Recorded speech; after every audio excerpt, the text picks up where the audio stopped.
Chaque fin d'année, l'Observatoire national de la délinquance publie un décompte des agressions. Cette étude est basée uniquement sur les déclarations des sapeurs-pompiers et doit être analysée avec prudence. Elle fournit en fait des tendances. Et dans la région, cette tendance est plutôt à la baisse.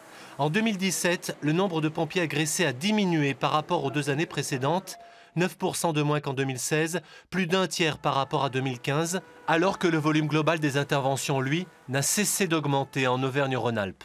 Un chiffre à relativiser. La durée des arrêts de travail s'est en effet allongée assez nettement, ce qui tendrait à montrer que les agressions sont plus graves qu'auparavant, une hypothèse que cette étude ne permet pas de vérifier. Autre donnée chiffrée à retenir, le nombre des plaintes. En France l'an dernier, moins de 2 tiers des sapeurs-pompiers ont déposé plainte. Là encore, la région se distingue, avec un taux nettement supérieur à la moyenne nationale. Preuve que les informations de terrain remontent mieux. Preuve aussi que les pompiers acceptent de moins en moins de tourner la page.